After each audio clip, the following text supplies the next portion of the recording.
Hi po, sa course po na ito, magfo-focus po tayo sa manual product research pagdating sa online arbitrage. So, hindi nyo po masyadong magagamit pagdating sa private label, pero sa wholesale, meron kayong ilang mga ma-apply na principles na matututunan nyo rito. Pero ang pinaka-focus natin talaga ay online arbitrage. So, tandaan nyo lang po yon as we go along. Kasi kung wholesale ang balak ninyo, then hindi po lahat ito ay applicable para sa inyo. Lalong-lalo na kung private label.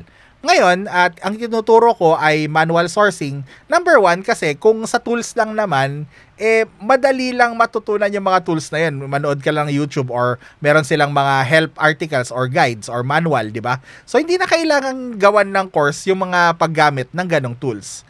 Tapos, another thing is para sa akin, ako lang personally, mas prefer ko ng manual sourcing. Bakit? Kasi number one, hindi ka gagastos sa mga tools. Ang mahal kaya ng mga yan, may mga tools na umaabot ng $90 a month, $100 a month, yung iba mas malaki pa. Tapos, itong manual sourcing, ang re-recommenda ko lang na gastosan nyo ay Keepa na 19 euros. So sa dollars parang 20 or $21 lang yan. Sa pesos, 1.3 or 1.2 depende sa exchange rate. So isipin nyo, ang laking tipid nun. Lalo na kung kayo ay baguhan lang na seller na hindi pa ganong kalaking budget or ayaw nyong mag-invest ng malaki muna. So fit sa inyo yung manual sourcing kasi yun nga, yun lang ang gastos nyo, yung Keepa lang. Tapos wala nang iba. Lahat ng ibang mga tools na ipapakita ko sa inyo ay libre lahat. So, okay, di ba? Makakatipid talaga kayo. And dahil nakakatipid ka, magiging mas profitable ka. Tapos another thing na napapansin ko sa mga tools, hindi ko sila sinisiraan na convenient yung mga tools na yan, okay? As in, ilang clicks lang, tapos makakahanap ka na ng products. Pero kasi, hindi rin panay lahat yun profitable eh. Hindi rin lahat yun mabebenta mo eh. Ilang tools na yung ginamit ko na ganyan eh. Tapos mismatch, ang daming mismatch. Akala nyo ba, pag gumamit kayo ng tool na gano'n, lahat na makikita nyo, pwede nyo nang ibenta? Hindi po. Hindi nila chine-check kung gated siya. Madalas may mga mismatch na hindi pareho yung item. 'Di ba? Madalas nagbabago na yung presyo. Kasi nga, automated yun. So, walang tao na tumitingin kung tama ba yung mga results. So, siguro, a few years later or 5-10 years later, siguro yung mga AI mahahaluan pero hindi pa ngayon. So, mas maganda pa rin ngayon na mag-manual source kasi nga, sakto yung makukuha mo, talaga ma-analyze mo kada product, talaga mahanap mo yung tamang kamatch. Pero syempre, ang disadvantage ng manual sourcing over doon ay yung mga yun, parang yun nga, click mo lang, parang 10 minutes, okay? Mag-click ka, tapos iwanan mo, tapos balikan mo lang after a few hours pag tapos na. Samantalang yung manual sourcing, syempre, talagang kakayod ka. Talagang mag-i-spend ka ng minsan 8 hours na nasa harap ng computer, minsan mahigit pa, para lang makahanap ng isang product na maganda sa'yo.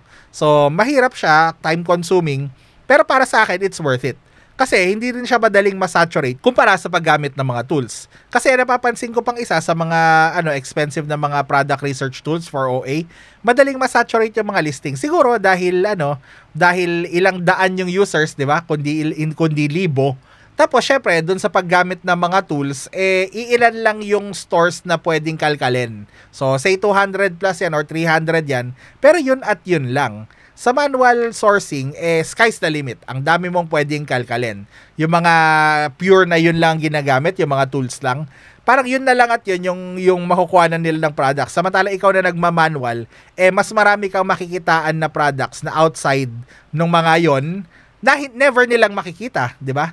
So, ang magiging result is hindi madaling masasaturate yung mga manually sourced na mga products mo. Tapos, syempre, kapag gumagamit ka ng mga tools tapos maliit yung budget mo, so may tendency na hindi mo ma-justify yung gastos nun. Pwedeng maubos mo na yung budget mo sa kakabayad sa mga tool na yan bago ka pa kumita.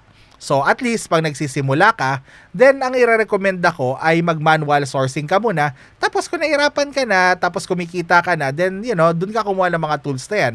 Pero, I promise you na kapag nasanay ka sa manual sourcing, parang hindi ka na magtitiwala sa mga tools.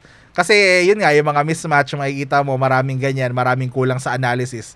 Tapos magsisisi ka na parang sana nag-manual na rin lang ako. So makikita nyo yan as you go, okay? So tingnan nyo mabuti yung pinagkaiba pagka natapos yung course na to at in-apply nyo lahat ng tinuro ko versus yung gagamit kayo ng tools. So yun, ready na ba kayo matutong mag-manual sourcing? So let's go na po sa next video para masimulan na natin yung process. See you next video. Bye!